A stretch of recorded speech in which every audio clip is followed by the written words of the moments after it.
आज हम एक खास विषय पर चर्चा करेंगे और वो विषय है,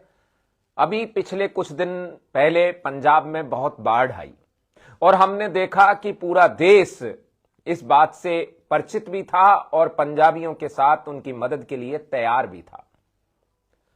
लेकिन हमें ये समझने की जरूरत है क्षमा करें, पंजाब के जिस तरह बाढ़ आई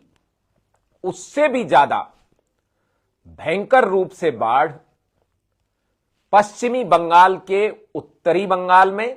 और आसाम, जिसको हम नॉर्थ ईस्ट शुरू होना यहां से कहते हैं, उसमें यह बाढ़ आई। और खास तौर से नॉर्थ बंगाल, उत्तरी बंगाल के अंदर जो जल प्लावन हुआ और जो जल प्रलय हुआ वो बहुत ही भयंकर था। इसमें दुर्गा पूजा के तुरंत बाद ही ये जो नवरात्रे हैं, इसके बाद जो बारिश हुई, वर्षा हुई और जो कहर ढाया इस वर्षा का, उसमें उत्तर बंगाल के लोगों को बहुत भारी जान माल की क्षति हुई। और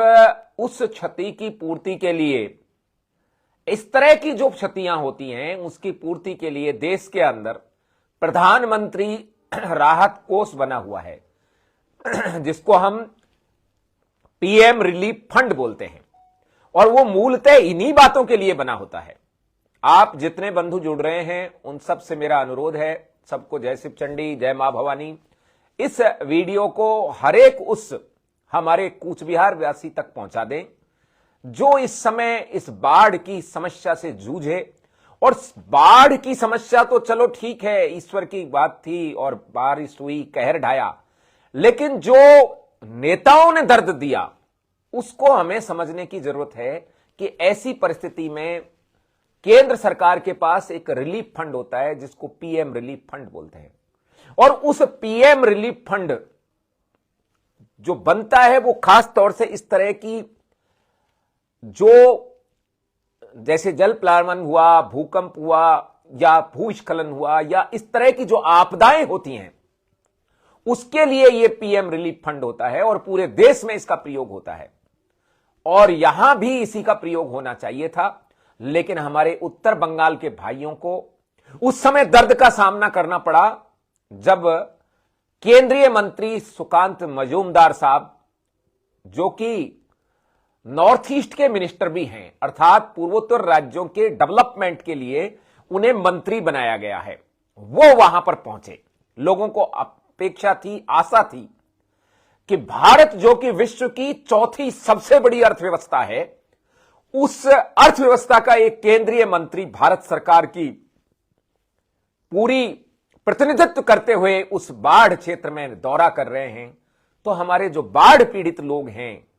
खास तौर से हमारे राजवंशी समुदाय के, राजवंशी क्षत्रिय लोग जो वहां रहते हैं, क्योंकि उनकी वहां वेल पॉपुलेटेड है, सबसे ज्यादा संख्या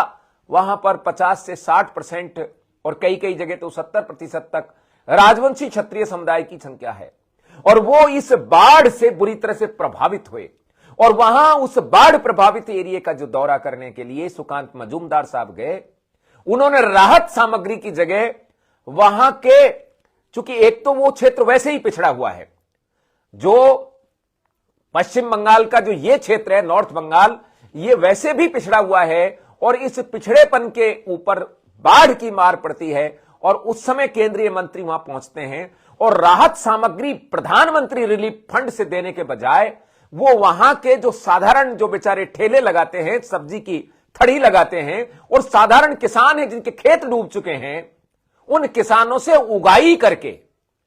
यहां राहत सामग्री इकट्ठा कर रहे थे। कितनी शर्म की बात है, केंद्रीय मंत्री सुकांत मजूमदार साहब ने कैसा मजाक उड़ाया है यह हमारे नॉर्थ बंगाल के कूच बिहार वासी लोगों का, किस तरह से उसने इनके साथ खिलवाड़ किया है, यह हमें समझने की जरूरत है। क्या इस तरह का कोई काम केंद्रीय मंत्री को शोभा देता है? और क्या यह भारत के यशस्वी प्रधानमंत्री की छवि के ऊपर एक दाग नहीं है कि जिस देश के अंदर पूरा देश प्राकृतिक आपदाओं में दूसरे देशों की भी मदद करता है? हमने देखा कई बार चीन में, बर्मा में, नेपाल में, भूटान में, जब कोई प्राकृतिक आपदा आती है तो भारतवासी बढ़ चढ़कर हिस्सा लेते हैं और भारतीय सरकार भी बढ़ चढ़कर हिस्सा लेती है। लेकिन हमारे जब इस उत्तर बंगाल में कूच बिहार वासियों के ऊपर यह प्राकृतिक आपदा जो बाढ़ आई, इस बाढ़ में एक केंद्रीय मंत्री श्री सुकांत मजूमदार साहब वहां जाकर राहत सामग्री के बजाय वहां के लोगों से उगाई करके और इनकी क्षतिपूर्ति करने का एक ढोंग करते हैं, एक नाटक करते हैं और उस क्षेत्र की जनता का मजाक उड़ाते हैं। मैं चूंकि लगातार वहां से जुड़ा रहा हूं और हमारी राजमाता गायत्री देवी जी का और महाराज जगदीपेंद्र नारायण जी का वो क्षेत्र है, इस नाते उनसे मेरे बहुत नजदीकी संबंध हैं और मैं स्वयं वहां 28 सितंबर को वहां से आया हूं। तो मेरा जो वो छोटी छोटी दुकान वालों से उनको इकट्ठा करके राहत सामग्री देने का प्रयास कर रहे हैं। अर्थात भारत सरकार के इतने बड़े अर्थव्यवस्था में से हमारे इन कूच बिहार वासी, इन भाइयों के लिए सरकार की तिजोरी से कुछ ले जाने के बजाय वो वहीं के लोगों से जो ऑलरेडी पहले से ही इस प्राकृतिक आपदा की मार में फंसे हुए हैं, उन पे से वहां इकट्ठा करके वहीं पर देने का ढोंग करते हैं। क्या ऐसे राजनेताओं को अपने पद पर बने रहने का अधिकार है? और क्या देश के प्रधानमंत्री को यह बात नहीं समझनी चाहिए कि इस जैसे नेताओं को पद पर रहने का अधिकार है? क्या पश्चिम बंगाल की जनता ने उनको इसलिए नेतृत्व दिया है कि वो इस प्रकार का काम करें कि यदि बाढ़ आ जाए या कोई प्राकृतिक आपदा आ जाए तो यहीं के लोगों से धन इकट्ठा करके उगाई करके यहां पर दें? यह बड़ी शर्म की और शर्मनाक घटना है और इस घटना पर देश के प्रधानमंत्री को संज्ञान लेना चाहिए और उनको तुरंत अपने पद से इस्तीफा दे देना चाहिए। नैतिक रूप से सुकांत मजूमदार साहब को इस पद पर बने रहने का कोई अधिकार नहीं है। जो भारत सरकार के प्रतिनिधित्व करते हैं पूर्वोत्तर राज्य में, उसके डेवलपमेंट के मिनिस्टर हैं, वो जब आसाम और बंगाल के नॉर्दर्न बंगाल, उत्तरी बंगाल में जब इस तरह से बाढ़ आती है तो वहां के लोगों की मदद करने के बजाय उल्टा इस प्रकार का ढोंग करते हैं, उनकी जले पर नमक छिड़कते हैं। हे कूच बिहार वासियों, आपको यह समझना पड़ेगा कि जिन लोगों को आपने चुनकर आपकी नेतृत्व के लिए भेजा है वो किस तरह से आपका मजाक उड़ा रहे हैं। आपको समझना पड़ेगा, एक तरफ आप ममता की मार से मारे जा रहे हैं और दूसरी तरफ इनकी जो ये मीठी छुरी है, ये केंद्र सरकार की ओर से सुकांत मजूमदार साहब जैसे इनकी मार मारे जा रहे हैं। और यही कारण है कि मालदा के खगेन मुर्मू साहब का जनता ने इलाज कर दिया। हालांकि मैं हिंसा का समर्थक नहीं हूं और आप सबसे भी हाथ जोड़कर अपील करता हूं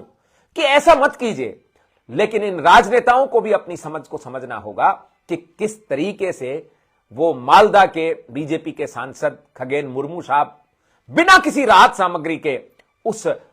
जल प्लावन की, उस जल प्रलय के बीच जनता के पास जाकर उनका मखौल उड़ा रहे थे। और यही कारण था कि वहां के लोग हिंसक हो गए और फिर वो नेताजी का इलाज हो गया और वो इंजर्ड हो गए। हालांकि वो अब स्वास्थ्य लाभ प्राप्त कर रहे हैं और मेरा पूर्ण अनुरोध है भारत सरकार से कि ये नेताजी का तो इलाज हो जाएगा, लेकिन जो हमारे लोग ये बाढ़ में पीड़ित हुए हैं, इनके मुआवजे के लिए या राहत सामग्री के लिए कोई सफिशिएंट और उचित मंत्री को भेजिए, क्योंकि ये जो सुकांत मजूमदार साहब हैं या वो मालदा के सांसद मुर्मू साहब हैं, ये इनके बस की नहीं है। ये उनके लोगों का दर्द नहीं समझ पा रहे हैं और वहां जाकर उल्टा अपनी बड़ी बड़ी गाड़ी में जाकर मजाक उड़ा रहे हैं बजाय राहत सामग्री लेके जाने के। यदि मुर्मू साहब मालदा के उन लोगों को राहत सामग्री लेकर जाते तो निश्चित रूप से उनका स्वागत होता और पूरे देश भी यह देखता कि खगेन मुर्मू साहब ने अपने क्षेत्र की जनता के लिए कितनी मदद की है। ऐसे ही यदि सुकांत मजूमदार साहब भी अपने मंत्री होने के फर्ज को निभाते, अपने जनप्रतिनिधि होने के फर्ज को निभाते और भारत सरकार की जो प्रधानमंत्री रिलीफ फंड है उसमें से सहायता राशि देते तो निश्चित रूप से उनका स्वागत होता। लेकिन इन दोनों ने अपनी जिम्मेदारियों से पूरी तरह से अन्याय किया है और मैं श्री रामराज मिशन की तरफ से और हमारे कूच बिहार के जो greater Cooch Behar peoples association का एक संरक्षक होने के नाते मैं ये मांग करता हूं भारत सरकार से कि सुकांत मजूमदार साहब को तुरंत सेवा मुक्त किया जाए और या फिर सुकांत मजूमदार साहब, आपसे अनुरोध है कि ये मंत्री पद जैसा आपसे संभल नहीं रहा है, इसलिए आप अपने नैतिक आधार पर अपने पद से इस्तीफा दीजिए, क्योंकि आपने इस नॉर्थ बंगाल के लोगों का मजाक बनाया है। आप एक सांसद हैं, एक बड़े लीडर हैं, केंद्र में आप मंत्री हैं, पूर्वोत्तर राज्य के डेवलपमेंट के लिए आपको जिम्मेदारी दी गई है, लेकिन आपने किस तरह से राहत सामग्री दी? मतलब वहां जिनके पास में खाने को अन्न नहीं है, जिनके खेत पानी में डूब गए हैं, जिनके पशु बह गए हैं, जिनका रोजगार छिन गया है, उनसे आप इकट्ठा कर रहे हो, वहीं से उगाई चल रही है आपकी। और एक नेता को, भारत सरकार के एक केंद्रीय मंत्री को यह शोभा देता है कि मरे मरायों को और मारकर उनके ऊपर से आप छीने, जनता को परेशान करें। तो मेरा आप सब लोग से अनुरोध है कि केंद्रीय मंत्री सुकांत मजूमदार साहब जहां कहीं भी आपको दिखाई दें, उनसे केवल मात्र इस्तीफे की मांग करें और पूरे क्षेत्र में उनको काले झंडे दिखाए जाएं, क्योंकि उन्होंने मंत्री होने का नहीं बल्कि वहां जनता का मजाक उड़ाने का प्रयास किया है। और जो मालदा के सांसद महोदय खगेन मुर्मू साहब, क्या हुआ उनका? जनता ने उनका इलाज कर दिया ना। जनता जब नाराज होती है ना तो इसी तरह से निर्णय लेती है। और आपको यह नहीं भूलना चाहिए, यह नेपाल बिल्कुल बगल में है, इसलिए आपको अपने क्षेत्र की जनता का ध्यान रखना चाहिए। नेपाल में अभी पिछले दिनों क्या हुआ था? पिछले महीने, अभी 1 महीना भी नहीं हुआ है उन घटनाओं को, 9 सितंबर की ही घटना है। जिस तरह से जनता ने वहां के प्रधानमंत्री तक को भगा दिया, वो दिन भारत में नहीं आना चाहिए। हम नहीं चाहते ऐसा। इसलिए जो ये राजनेता हैं, इनको सुधर जाना चाहिए और इनको जनप्रतिनिधित्व को समझना चाहिए, जनता की भावनाओं के अनुरूप व्यवहार करना चाहिए। और यदि ये ऐसा करेंगे तभी जनता इनको स्वीकारेगी। और फिलहाल मेरा एक बार फिर अनुरोध है, सुकांत मजूमदार साहब को तुरंत अपने पद से इस्तीफा दे देना चाहिए। और साथ ही साथ भारत सरकार के प्रधानमंत्री महोदय से भी निवेदन है और भारतीय जनता पार्टी के राष्ट्रीय अध्यक्ष जेपी नड्डा साहब से भी निवेदन है कि सुकांत मजूमदार साहब को कृपया इन पदों की जिम्मेदारी ना दें